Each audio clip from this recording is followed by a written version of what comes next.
close fight a ranked guy, that's kind of what you had to do in there? Yeah, for sure. I had to make a statement tonight. I couldn't let him get comfortable.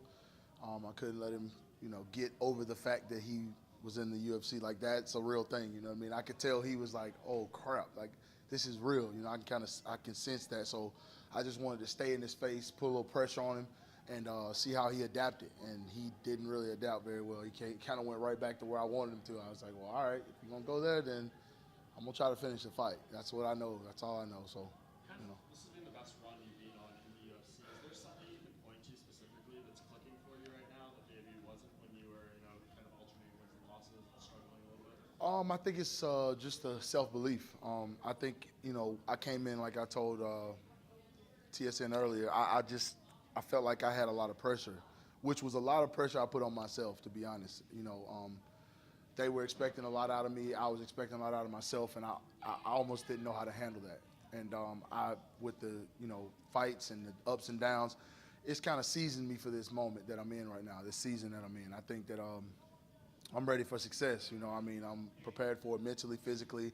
I made a gym change. I'm training different. I'm training smarter. I'm training harder. But I got a lot of people that are making sure my game is rounding out, and I'm not just a knockout guy. I kind of wanted to go a little bit longer tonight so I could show you guys some of the stuff that I've been training and working on. I've really been grappling my butt off. And I think that's a part of my game people are going to be pleasantly surprised with. So, maybe next fight we'll see. But what is it like going from fighting the number 9 heavyweight in the world, Alexio Winnick, to a guy making his debut relatively unknown? It's the same for me, man. I treat all these guys like they're the champ. When their name's on that paper, I think of them as the champ. I go into a training camp with that mentality. I don't, say, well, oh, he's a new guy or this, he's that. If anything, I wanted to make sure I stayed myself. I didn't get, out of character. I stayed even keeled, and I showed a veteran, side in there tonight. That's what I wanted to do. Walt, you had some names after. Why do you still want the Olynyk fight? What's not going to change, and why the Justin Wills fight? I think the Olynyk fight is a good fight for me, and it's a way for me to break into the top 10. And I've also trained with Alexei. We're good friends, so I think it'd be kind of a fun little, story for you guys to spin. And Justin Willis is just a fight that the fans have been asking me for. I get tagged in so many posts on social media a day about fighting Justin Willis. So I hit him up. I said, well, let's do it. And then he kind of played it to the left like I wasn't on his level, which kind of pissed me off. So any day he want to share the octagon, I'm with it. And I'll make an example out of him too. Do you worry that you might not be able to get those matchups, given that you're coming off like 3 wins? Whatever happened to the last thing, and they're both coming off losses. It may not happen. It may happen. I don't know. It just depends. But that's what I want. Honestly, I just want to fight in Abu Dhabi in September if I can. But whoever the UFC gives me, man, I pride myself on being a company, man. So whoever they offer me, I'm gonna be ready to take them. Why Abu Dhabi? I just never been, man, and it seems like a cool place. I feel like why not? Let's go over there and make it exciting. What do you think about Justin Willis' sort of shtick? You're not the first heavyweight. Is Taito Vasa, obviously, is a big fan of his and stuff like that. What do you make of it all? There's guys I think in this organization that try too hard. You know what I mean? I just don't. I've never been that guy. I've always gone out there and fought and let my hands and my feet do the talking. I don't feel like I got to go on social media and bag and drag and do all this stuff and all these little schemes and stuff, which I get that's where the game's going, but, he just rubs me the wrong way.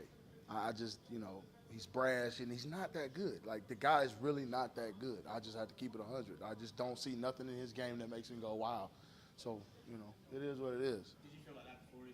He obviously didn't have a great performance against Dennis Blades, but Nah. did you think about that before? Yeah, I've always felt like that. When I asked him to fight me, I felt like that, and he we had words on the internet, and that was that. But, it'd be a fun fight for me for sure. UFC just made Daniel Cormier and Stipe Miocic official for August. Do you think this is the right move for the heavyweight title picture? I do. Now with Brock Lesnar's not around? Yeah, man, it was a logjam because of Brock, and I think that if anybody deserves a title shot, it's Stipe right now. And I think Daniel deserves it. The only thing I do feel is a little bit hurt for Daniel, because I think that he needed that big money fight. I think Brock kind of dangled it in his face and snatched it away from him. That's kind of jacked up. But, Daniel deserves it. I want to see him go out on his high horse. I really like the guy. So, if he wants to hang around, I hope that I can make it to him and try to get a chance to fight for that belt. What kind of position does it leave the division if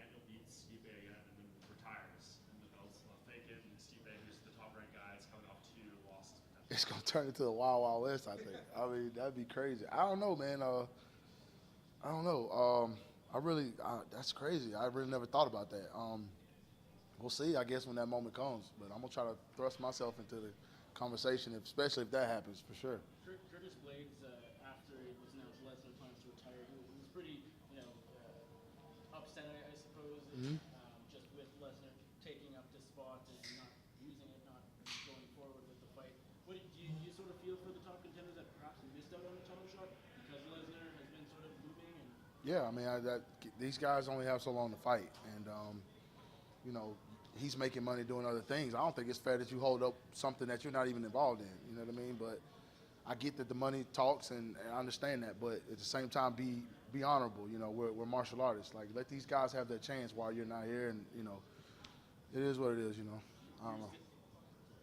Your situation with USADA was cleared up a week or two before this fight.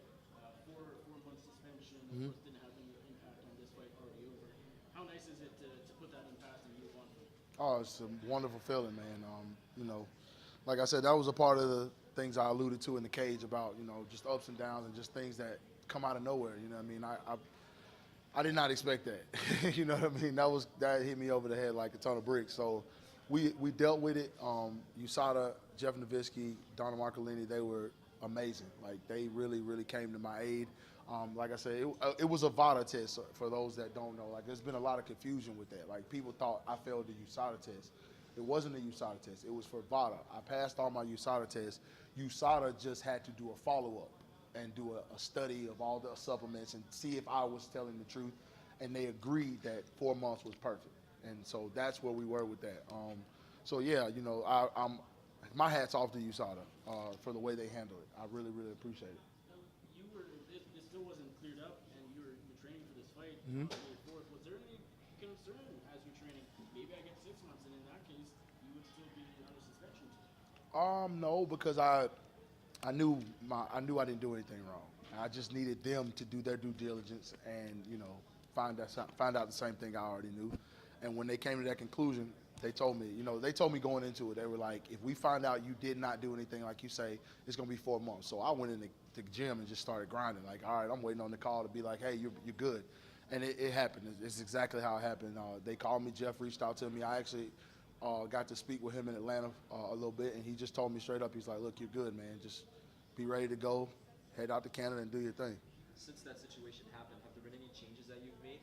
Oh, yeah, for sure. I definitely don't buy my own supplements anymore over the counter. I have a nutritionist now who itemizes everything, clears everything before I take it, and that's pretty much it. And keep moving.